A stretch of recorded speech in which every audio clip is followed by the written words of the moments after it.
Hello students, I welcome you all to my channel let's gain. आज जो topic हमारा रहेगा वो है पेरेंटिंग स्टाइल। ये जो कोर्सेज़ कर रहे हैं DPSC, DElEd, NTT, JBT, BEd, सबके लिए तो ज़रूरी है ही है, साथ ही साथ पेरेंट्स के लिए भी बहुत ज़रूरी है ये टॉपिक। तो पेरेंटिंग स्टाइल, हम 4 तरीके के पेरेंटिंग स्टाइल पढ़ेंगे, बट उससे पहले मैं ये बात करना चाहती हूँ कि everyone wants to be the best parent for his और her child. Parents always try to do everything for their children which they are capable of doing। जो भी माता पिता हैं वो हर वो चीज़ करना चाहते हैं जितनी उनकी क्षमता होती है, वो अपने बच्चे को बेस्ट देना चाहते हैं। They want them to be happy and provide them all the privileges which they had in their childhood। वो अपने बच्चों को वही सारी फैसिलिटीज़ देना चाहते हैं, वही सारी प्रिविलेजेस चाहते हैं उनके बच्चे भी इंजॉय करें जो उनके माता पिता ने उनको एज अ चिल्ड्रन उनके चाइल्डहुड में दी है। बट हर पेरेंट का मोटिव जो है वो एक जैसा नहीं होता। The motive of every parent is more और less the same and it is sometimes it is not same also, but as we know that each one of us is different. हम सब में व्यक्तिगत भिन्नताएं पाई जाती हैं, हर एक व्यक्ति का नेचर एक जैसा नहीं होता, तो ऐसे ही डिफरेंट पेरेंटिंग स्टाइल्स भी पाए जाते हैं because we all are different. So the idea of parent, every parent is also different.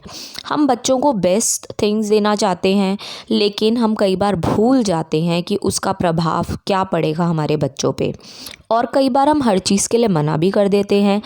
तब भी हम भूल जाते हैं कि हमेशा स्ट्रिक्ट होने से क्या इम्पैक्ट हमारे बच्चों पे हो सकता है। तो parents remember that everything does have an impact on your child. या तो अभी होगा या बाद में होगा, बट सूनर और later in this stage of life आपकी पेरेंटिंग स्टाइल जैसा रहता है उसका इम्पैक्ट बच्चों पे पड़ता है, उसके आउटकम्स देखे जा सकते हैं। तो आज हम इस वीडियो में बात करेंगे 4 पेरेंटिंग स्टाइल्स की। टीचिंग स्टाइल्स भी यही होते हैं, तो टीचर्स को और पेरेंट्स को, जो भी स्टेक होल्डर्स हैं, उनको ध्यान में रखना है कि हमारा पेरेंटिंग स्टाइल अभी जो है क्या उसका इम्पैक्ट फ्रूटफुल रहेगा हमारे बच्चों पे या एक नेगेटिव इम्पैक्ट पड़ सकता है। तो आप एक एक करके पेरेंटिंग स्टाइल समझेंगे और उसके इम्पैक्ट को भी हम देखेंगे साथ साथ। पहला अथॉरिटेरियन, हमारा फर्स्ट पेरेंटिंग स्टाइल है अथॉरिटेरियन, जिसको हम सत्तावादी बोलते हैं। सेकंड इज़ अथॉरिटेटिव, आप इसको याद रख सकते हैं पॉजिटिव पेरेंटिंग स्टाइल से, IVE in last, that is positive parenting style, या हम इसको बोल सकते हैं आधिकारिक पेरेंटिंग या पालन शैली। तीसरा परमिसिव आपका होता है अनुमोदक या बहुत स्वतंत्रता देने वाले जो माता पिता होते हैं वो परमिसिव कहलाए जाते हैं। चौथा अनइन्वॉल्व्ड, पिक्चर में भी आप देख सकते हैं, उससे भी क्लियर हो जाएगा। Uninvolved, they are neglecting the child is crying bitterly and the parent are busy in the phone. So these are the 4 parenting style. ये 4 पालन शैली के तरीके हैं जो हम देखते हैं हमारे समाज में, अथॉरिटेरियन, अथॉरिटेटिव, परमिसिव एंड अनइन्वॉल्व्ड। आइए एक एक करके समझते हैं। पहला अथॉरिटेरियन पेरेंटिंग स्टाइल। इस स्टाइल की विशेषताएं क्या होती हैं? ऐसे पेरेंट्स के रूल्स बहुत स्ट्रिक्ट होते हैं बच्चों के लिए। वन वे कम्युनिकेशन है, you can see the child in the picture, the father is shouting on the child and the baby is quiet. तो वन वे कम्युनिकेशन है, the child is not being given chance to utter a word. बच्चे को मौका ही नहीं दिया जा रहा कि वह अपनी कोई बात सुने, वो बस हाथ पीछे रख के खड़ा हुआ है और जो पेरेंट्स बोल रहे हैं वो सुन रहा है। लो रिस्पॉन्स, कोई भी जवाब बच्चे की तरफ से नहीं आ रहा। पेरेंट्स सिर्फ चाहते हैं, ऐसे तरीके के जो अथॉरिटेरियन, जो सत्तावादी माता पिता होते हैं, वो चाहते हैं कि बच्चा बस ब्लाइंडली उनकी बात को ओबे करता रहे। तो क्या प्रभाव पड़ सकता है ऐसे पालन शैली का? क्या पॉजिटिव इम्पैक्ट पड़ेगा? I think no, it will not have a positive impact. Outcome, जो प्रभाव होगा बच्चे पे, वो ऐसा होगा कि बच्चा हमेशा उदास रहेगा, अनहैप्पी फील करेगा, क्योंकि उसके पास पेरेंट एक फ्रेंड की तरह नहीं है। ये चाइल्ड सेंटर्ड अप्रोच नहीं कर रहे हैं इसके फादर यहाँ पे यूज़। तो tend to be unhappy, less independent. The child will be less independent. स्वतंत्रता दी नहीं गई बच्चे को क्योंकि लो रिस्पॉन्स है, बच्चे से पूछा ही नहीं जा रहा कुछ, बच्चा इनसिक्योर फील करेगा, किससे शेयर करेगा अपनी बात, बिकॉज ही नोज अगर मैंने कोई गलती करी, रूल्स बहुत स्ट्रिक्ट पेरेंट्स ने मेरे पे इम्पोज किए हुए हैं, मेरे साथ कम्युनिकेशन नहीं है, गलती करी तो प्रॉब्लम में आ जाऊंगा, तो इनसिक्योर फील करते हैं, नहीं शेयर करते, इनकी सेल्फ एस्टीम, इनकी जो आत्म प्रतिष्ठा होती है वो भी बहुत लो होती है क्योंकि इनके अंदर वो एक शेयरिंग पावर नहीं होती अपने पेरेंट्स के साथ कुछ बात करने की, तो ये अपने आप में हमेशा कमियां ढूंढते रहते हैं ऐसे बच्चे जिनकी पेरेंटिंग स्टाइल, जिनके पेरेंट्स का स्टाइल अथॉरिटेरियन रहता है। एकेडमिक्स में भी पुअर फील करेंगे क्योंकि बिहेवियरल इश्यूज देखे जाते हैं। सोशल स्किल जो सामाजिक कौशल हैं, कॉपरेशन, शेयरिंग, फ्रेंडशिप, लीडरशिप, उनमें भी ये पीछे रहेंगे because they have emotional problems. And झूठ बोलते हैं, डरते हैं, अगर सच बोल दिया तो डांट पड़ेगी, तो इसलिए झूठ का सहारा लेना शुरू कर देते हैं। Authoritarian parenting style, parents are very strict, they want rules, for them rules are rules. Kabhi Khushi Kabhi Gham, Amitabh Bachchan is the example for this, the portrait he placed in that movie वो सेम इन्हीं का ही एग्जाम्पल है। Next, authoritative parenting style, positive parenting style माना जाता है authoritative parenting style क्योंकि ये बैलेंस्ड अप्रोच को यूज़ करते हैं, कभी गुस्सा तो कभी स्ट्रिक्ट भी होते हैं, तो वो बैलेंस हो जाता है हर चीज़ का, तो balanced form of parenting style बोला जाता है अथॉरिटेटिव पेरेंटिंग को। चाइल्ड सेंटर्ड अप्रोच को इस्तेमाल करते हैं, ये बाल केंद्रित होती है इनकी अप्रोच, बच्चे को ध्यान में रखते हुए उसके लिए रूल्स बनाते हैं, बच्चे को ध्यान में रखते हुए, उसकी नीड्स को ध्यान में रखते हुए उसी के अकॉर्डिंग टास्क देते हैं, इम्पोज नहीं करते, कोई भी चीज़ इन पे थोपते नहीं हैं। Parents set reasonable expectations and guidelines, अगर पेरेंट्स और बच्चों में एक फ्रेंडली रिलेशनशिप होता है, इस तरीके की जो पालन शैली होती है, उन पे उम्मीदें भी ऐसी रखेंगे जो बच्चा पूरी कर सके। ऐसा ना हो कि अनरीजनेबल एक्सपेक्टेशंस बच्चों से रख लेंगे कि कंपेयर करेंगे कि सामने वाले बच्चे के इतने मार्क्स आए तो तुम्हारे भी आने चाहिए, नहीं आए तो ऐसा होगा वैसा होगा, तो ऐसे में बच्चों का जो ग्रोथ है वो ढंग से नहीं हो पाती, बच्चा सही से डेवलप नहीं हो पाता, बहुत सारी प्रॉब्लम्स बच्चों में आ जाती हैं जो हमने अथॉरिटेरियन में देखा।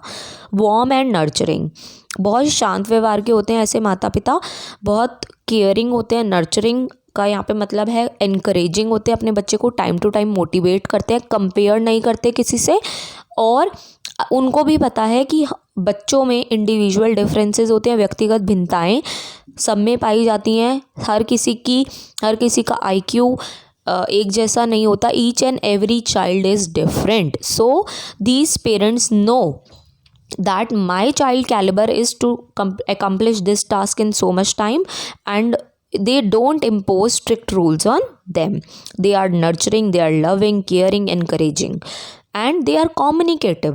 वन वे इंट्रैक्शन नहीं रखते, ये टू वे इंट्रैक्शन होता है, बच्चे को भी मौका देते हैं बोलने का और खुद भी बात करते हैं, एंड दे आर सपोर्टिव। अगर बच्चा कभी किसी काम में पीछे रह रहा है तो they are always encouraging, nurturing the child and supporting the child. So I believe this is the best kind of parenting style, and we can very well see it from the impact or the outcome. Children raised in such households where we find authoritative parents, they have a good self-esteem. उनकी जो आत्म प्रतिष्ठा होती है वो बहुत अच्छी होती है, social skills काफ़ी अच्छी होती हैं ऐसे बच्चों की, they are very cooperative because they obey what their parents are saying. Parents डंडे के ज़ोर पे काम नहीं करवा रहे इनसे, जैसे कि अथॉरिटेरियन करवाते हैं। अथॉरिटेटिव पेरेंट्स जो हैं वो बहुत पोलाइटली उनके साथ डील करते हैं, प्यार से समझाते हैं, तो बच्चा भी उनकी बात को प्यार से समझता है। तो हमेशा आप सोचेंगे एज अ पेरेंट कि हम बच्चों को थप्पड़ दिखाएंगे, डंडा दिखाएंगे, कमरे में बंद कर देंगे, डार्क रूम में बंद कर देंगे तो बच्चा हमारी बात मान लेगा, वो उस समय तो आपकी बात मान लेगा, but in later stage of life उसके ऊपर वो कई बार इतना ढीठ हो जाएगा आपकी डांट और मार खा खा के कि उसकी सोशल स्किल्स पॉजिटिव वे में डेवलप नहीं हो पाएंगी। Then they perform academically well, ऐसे बच्चे जो होते हैं एकेडमिकली वेल परफॉर्म भी करते हैं क्योंकि उनका बिहेवियरल इश्यूज़ नहीं रहते हैं, और साथ ही साथ पेरेंट्स फ्रेंडली तरीके से ट्रीट करते हैं, तो कई बार अगर वो एकेडमिकली पीछे भी हैं तो पेरेंट्स की हेल्प से वो आगे बढ़ जाते हैं। थर्ड, परमिसिव पेरेंटिंग, ये ऐसे तरीके के माता पिता हैं जो बच्चों को बिल्कुल ढीला छोड़ देते हैं, और बच्चे आप देख सकते हैं पिक्चर में पेरेंट की कोई बात नहीं मानते हैं. They are always indulged in doing some activities which can harm each other. So ऐसे parents they are very warm and they are responsive, उत्तरदायी होते हैं, बट बहुत नरम व्यवहार के होते हैं. या तो रूल्स होंगे ही नहीं या बहुत कम रूल्स होंगे. यहाँ पे फ्यू रूल्स होना चाहिए. देन लो डिमांड, इनकी बहुत कम उम्मीदें होती हैं. नंबर ले आएंगे तो भी खुश है, ना ही ले आएंगे तो भी खुश हैं. कुछ भी नहीं कहते हैं ये पेरेंट्स अपने बच्चों को. ज़्यादा उत्तरदायी होते हैं, आजा मेरा बेटा खा ले, आजा ये कर ले वो कर ले. तो ऐसे पेरेंट्स जो ऐसी पेरेंटिंग स्टाइल होल्ड करते हैं, तो बच्चे जो हैं वो सेल्फ कंट्रोल उन बच्चों का वर्स्ट हो जाता है. And they are more indulgent, they don't want, they are over pampered. I can say कि ऐसे पेरेंट्स ओवर पैम्पर्ड होते हैं. दे आर वेरी लीनियंट, कुछ भी नहीं कहते बच्चों को, बहुत लीनियंट होते हैं. रूल्स होने चाहिए, बहुत ओवर रूलिंग होना बहुत गलत है, और लेस रूलिंग होना भी गलत है. बैलेंस हर चीज़ का होना चाहिए, जो हमने पढ़ा था अथॉरिटेटिव.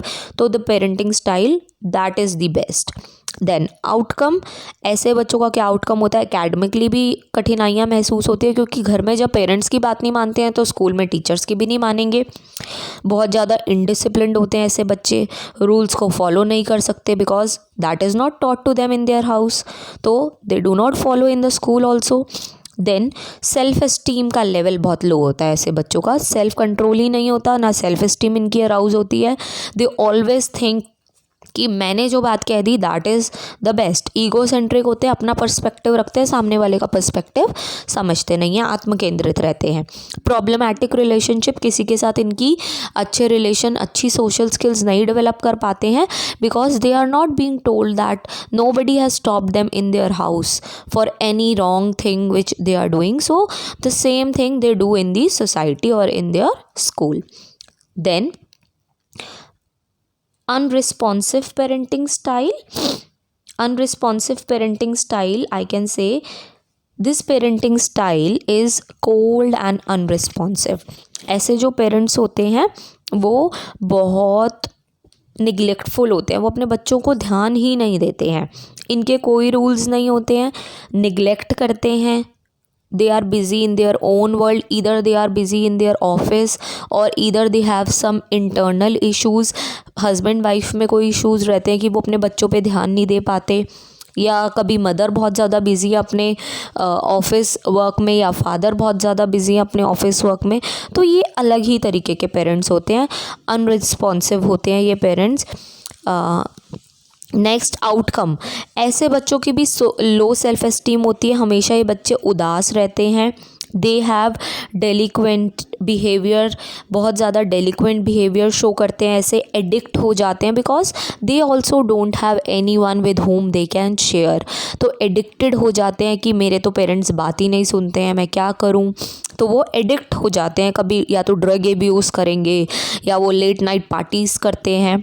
तो ऐसे बच्चों की भी जो मेंटल हेल्थ है वो सफ़र करती है, because somehow they are having the emotional problems. ठीक है. Then they will also be academically poor. ये बच्चे भी जो हैं एकेडमिकली अच्छा परफॉर्म नहीं करते हैं. तो ये हमारे कुछ पेरेंटिंग स्टाइल्स थे. तो at the and I would say that parents, you should remember that these parenting styles definitely have an impact on your child sooner or later in the stage of life, and they have outcomes. There are outcomes of these parenting styles, so you should choose whether you have to provide all the things to your child at a time, or you have to be a strict parent, or you have to neglect your children.